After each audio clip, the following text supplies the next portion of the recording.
ലോകത്തിലെ ഏറ്റവും വലിയ പോപ്പ് സ്റ്റാർ ബ്രസീലിലെ ഒരു സാധാരണ ജനവാസ മേഖലയിലേക്ക് തൻ്റെ ക്യാമറയുമായി എത്തുകയാണ്. വലിയ സുരക്ഷാ സന്നാഹങ്ങളോ ആഡംബരങ്ങളോ ഇല്ലാതെ അവിടുത്തെ പ്രാദേശിക കലാകാരന്മാർക്കിടയിലേക്ക് അദ്ദേഹം ഇറങ്ങിച്ചെന്നു. ചുറ്റും ആവേശത്തോടെ ഡ്രംസ് വായിക്കുന്ന നൂറുകണക്കിന് യുവാക്കൾ. മൈക്കൽ ജാക്സൺ അവരുടെ ലോഗോ പതിപ്പിച്ച ടീഷർട്ട് അതീവ അഭിമാനത്തോടെയാണ് ധരിച്ചത്. എന്തായിരുന്നു മൈക്കലിനെ ഈ ഒരു കൂട്ടായ്മയിലേക്ക് ഇത്രയധികം ആകർഷിച്ചത്? വെറുമൊരു മ്യൂസിക് ബാൻഡ് എന്നതിലുപരി ഒരു നാടിൻ്റെ സംസ്കാരത്തെയും പോരാട്ട വീര്യത്തെയും ലോകത്തിന് മുന്നിലെത്തിക്കാൻ ഇവർക്കെങ്ങനെ സാധിച്ചു? ലോകത്തെ ഏറ്റവും വലിയ ഡ്രം പെർഫോമൻസ് ഗ്രൂപ്പായ ഒലോഡമിൻ്റെ ആവേശകരമായ ചരിത്രം നമുക്ക് നോക്കാം.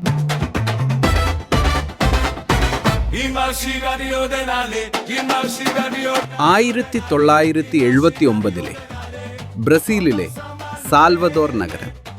അന്ന് അവിടെയുള്ള കറുത്തവർഗക്കാർക്ക് വലിയ വിവേചനങ്ങൾ നേരിടേണ്ടി വന്നിരുന്നു. സാൽവദോറിലെ പ്രശസ്തമായ കാർണിവലുകളിൽ പോലും കറുത്തവർഗക്കാർക്ക് പ്രവേശനം നിഷേധിക്കപ്പെട്ടിരുന്ന ഒരു കാലമുണ്ടായിരുന്നു. ഇതിനെതിരെ സാംസ്കാരികമായി പ്രതികരിക്കാനാണ് ഒരു കൂട്ടം യുവാക്കൾ ഒലോഡം രൂപീകരിച്ചത്. ആദ്യം ഇതൊരു കാർണിവൽ ബ്ലോക്ക് മാത്രമായിരുന്നു.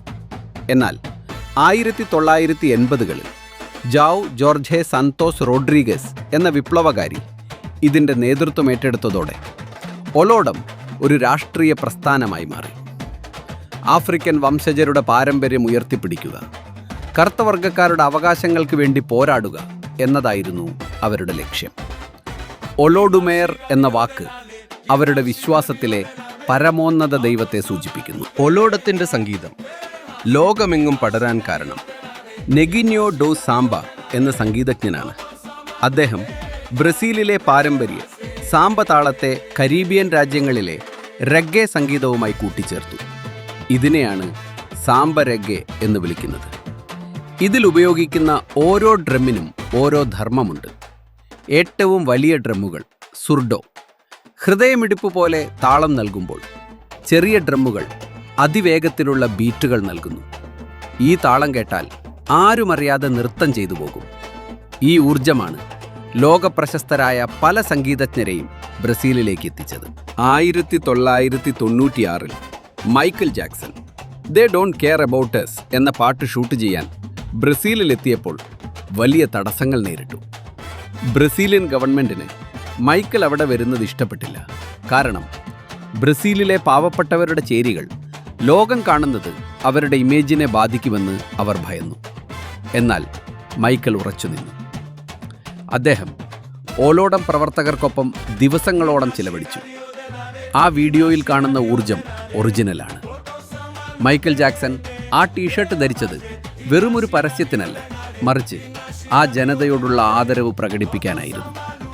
ആ വീഡിയോ പുറത്തു വന്നതോടെ ഓലോഡം എന്നത് ഒരു ഗ്ലോബൽ സെൻസേഷനായി മാറി. മൈക്കൽ ജാക്സന്റെ ആരാധകർ ഇന്നും ആ ടീഷർട്ട് ഒരു സ്മാരകമായി സൂക്ഷിക്കുന്നു. അമേരിക്കൻ ഗായകൻ പോൾ സൈമൺ തൻ്റെ the rhythm of the saints എന്ന ആൽബത്തിനായി ഓലോഡത്തെ കൂടെ കൂട്ടിയിരുന്നു. പിന്നീട് 2014 ഫിഫ വേൾഡ് കപ്പ് ഉദ്ഘാടന ചടങ്ങിൽ ശതകോടിക്കണക്കിന് ആളുകൾക്ക് മുന്നിൽ അവർ പ്രകടനം നടത്തി. ഇന്ന് ഓലോഡത്തിൽ ആയിരക്കണക്കിന് അംഗങ്ങളുണ്ട്.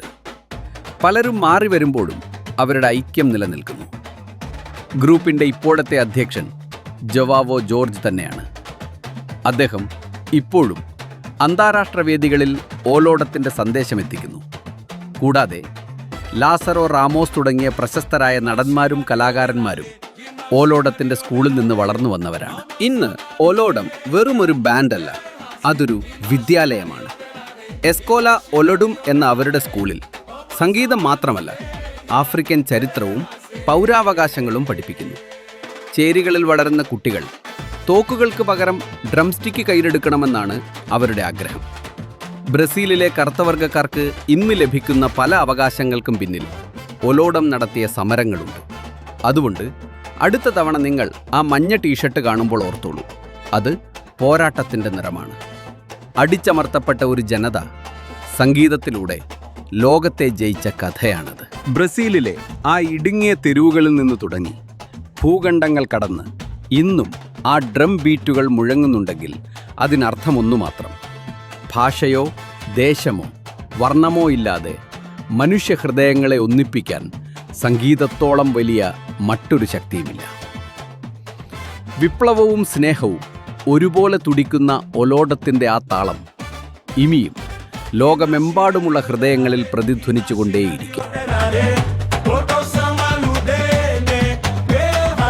Inashida biudenare, inashida biudenare.